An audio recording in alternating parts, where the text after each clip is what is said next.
Hello my dear cricket viewers, எல்லாருக்கும் ஒரு பெரிய வணக்கம்.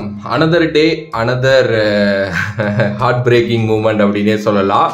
பட் எனக்கு இன்னைக்கு என்ன இதுவாக இருந்துச்சு அப்படின்னா கொஞ்சம் போராடி தோத்தோம் அப்படிங்கிற மாதிரி தான் இருந்துச்சு. RR with CSK. So toss win பண்ண சிஎஸ்கே நாங்கள் ஃபஸ்ட்டு வந்து பவுலிங் பண்ணிக்கிறோம் அப்படின்னு சொன்னாங்க. ஒரு பெரிய லாங் ஃப்ளைட்டு, ஏன்னா மேட்ச் முடிஞ்சு ஒரு நாள் தான் ஆனிச்சு. அதுக்குள்ளே அவங்க அங்கே போயிட்டு செட் ஆகி விளையாடுறதே பெரிய விஷயம்.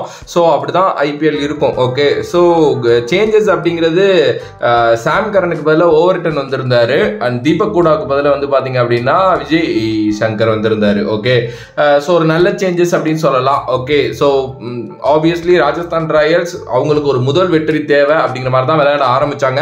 எஸ்எஸ்வி ஜெய்ஸ்வால் 4 ரன்லேயே அவுட் ஆனாரு. சாம்சன் ஒரு 20 ரன்ல அவுட் ஆனாரு. நிதிஷ் ராணா ஒரு லெவல் கேமை பயங்கரமா எடுத்துட்டு போனாரு. ரியான் பராக் ஒரு 37, த்ருவ் ஜோரல், அதுக்கப்புறம் வன்னிடே சரங்கா இவங்கெல்லாம் பெருசா விளையாடல.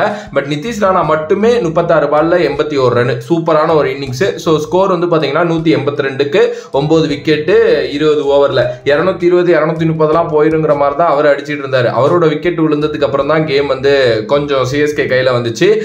பத்திரானா செமையா பவுலிங் போட்டிருந்தாரு. நூர் அகமது வழக்கம் போல சூப்பரா பவுலிங் போட்டிருந்தாரு.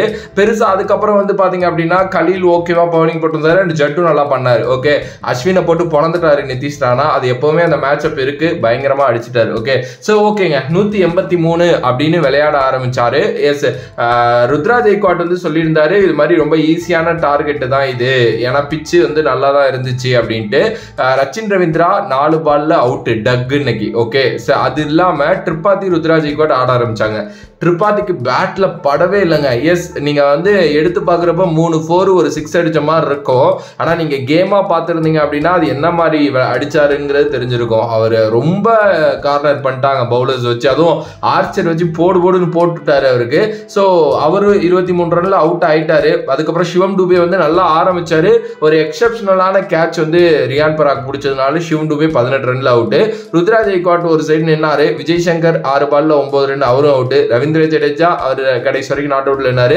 தோனி இன்னைக்கு கொஞ்சம் சீக்கிரமே வந்து ட்ரை பண்ணாரு. பட் சூப்பரான மேட்சா போனுச்சு. கடைசியில சிஎஸ்கே அடிச்சிருவாங்க அப்படி இப்படின்லாம் இது பண்ணப்போ 6 ரன் வித்தியாசத்துல சிஎஸ்கே தோத்துட்டாங்க. ராஜஸ்தான் முதல் வெற்றியை அடைஞ்சிட்டாங்க. ஓகே, இப்போ நம்ம இங்கே எங்கெங்கெல்லாம் சேஞ்சஸ் பண்ணணும் என்னென்னலாம்னா ஆல்ரெடி நம்ம பேசினது தாங்க.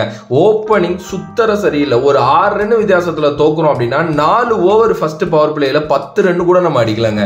4 ஓவருக்கு 10 ரன் கூட இல்லை அப்படிங்கிறதெல்லாம் என்ன மாதிரி கைண்ட் ஆஃப் மைண்ட் இதுன்னே எனக்கு தெரியல ஆப்வியஸ்லி. ஏன்னா நமக்கு தெரியும் இப்போ இருக்கிற இதுல எல்லாம் பவர் பிளேயில் எப்படி விளையாடுறாங்க அப்படின்னு சொல்லிட்டு.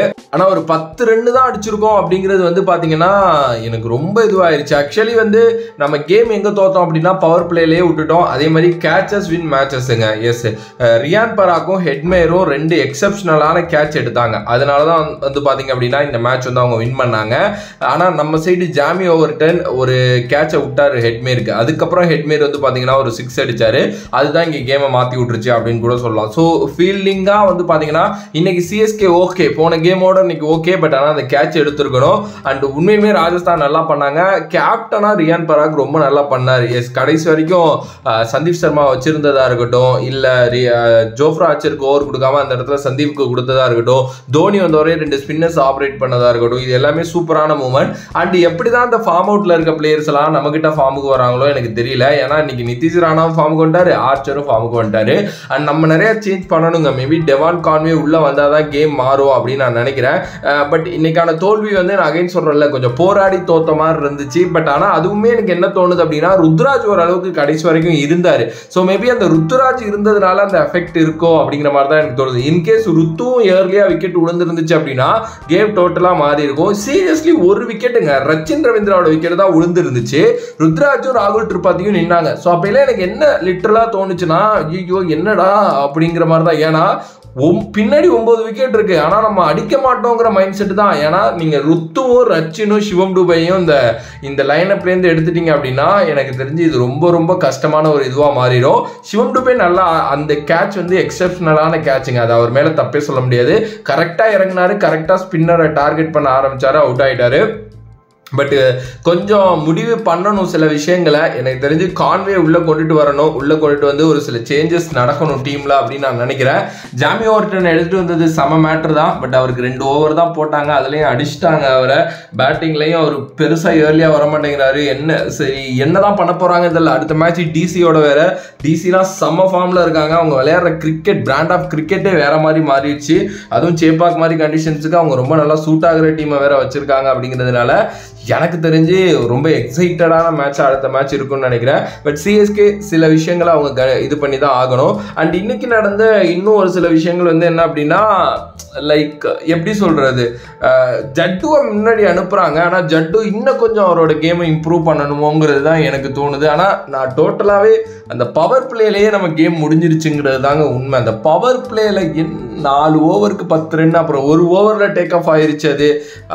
அது அங்கே பண்ணியிருக்கவே கூடாது. ஏன்னா ரொம்ப நல்ல ஈஸியான பேட்டிங் பிச்சு, அங்கேயே நம்மளால் அடிக்க முடியல அப்படின்னா இன்னும் பெரிய பெரிய நல்ல பவுலர்ஸுக்கு அகைன்ஸ்டாக நல்ல பேட்டிங் பிச்சில் அதெல்லாம் ரொம்ப கஷ்டம். நான் ஒரு ஸ்டாட் ஒன்று சொன்னாங்க அந்த கமெண்ட்ரியில், 2021 அப்புறம் நம்ம 180ங்கிற ஒரு ரன்னை கூட நம்ம சேஸ் பண்ணது இல்லை அப்படின்ட்டு ஆல்மோஸ்ட் 4-5 வருஷமா.